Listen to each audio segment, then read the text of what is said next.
আসসালামু আলাইকুম ওরহমতুল্লাহি বরকাতু। দেওয়ান বিল্লাহ ছাদ কৃষি বাগান থেকে আরেকটা নতুন ভিডিও করার জন্য চলে আসলাম।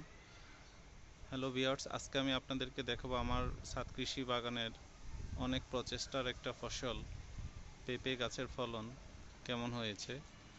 আজকে আপনারা আমার এই ভিডিওটা ধৈর্য ধরে দেখবেন আশা করি। আমার সঙ্গেই থাকুন, আপনাদেরকে আমার পেঁপে গাছের অবস্থা দেখাই। চলুন আমার সাথেই থাকবেন।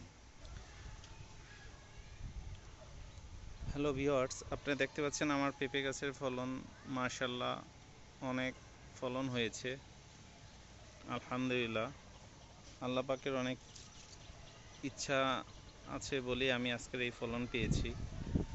আমি অনেক চেষ্টা করেছিলাম আমার ছাদ কৃষি বাগানে পেঁপে গাছ লাগানোর। আমি ইতিপূর্বে অনেক পেঁপে গাছ লাগিয়েছিলাম, কিন্তু বড় হয়নি, ছোট থাকতেই মারা গেছে। তো আমি এই গাছটা নিয়ে আসছিলাম ময়মনসিংহ থেকে। আপনারা দেখতে পাচ্ছেন আমার এই পেঁপে গাছটাতে অসংখ্য ফলন হয়েছে, নিচের দিকে বড় হয়েছে, আস্তে আস্তে আরও বড় হবে। আমার পেঁপে গাছের ফলন দেখে আমি অনেক খুশি। আল্লাহ পাকের কাছে অনেক শুকরিয়া যে আল্লাহ পাক আমাকে একটা সুন্দর পেঁপে গাছ দিয়েছেন। তো আপনারা দেখতে পাচ্ছেন আমার পেঁপে গাছের আরও ফুল আসতেছে, চতুর্দিকে ফলন হয়েছে। শেষ পর্যন্ত এই ফলগুলা থাকলেই হয়। তো আপনারাও চাইলে এরকম করে পেঁপে গাছ লাগাতে পারেন।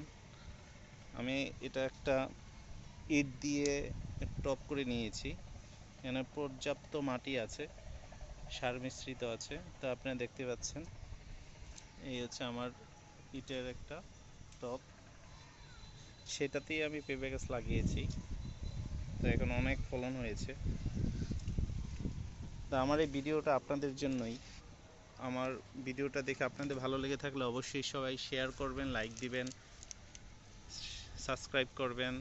তাহলে আমার ভিডিও করা আপনাদের জন্য সফল হবে, এটাই মনে করি। তো আজকের মতো এখান থেকে বিদায় নিলাম। সবাই ভালো থাকবেন। আল্লাহ হাফেজ।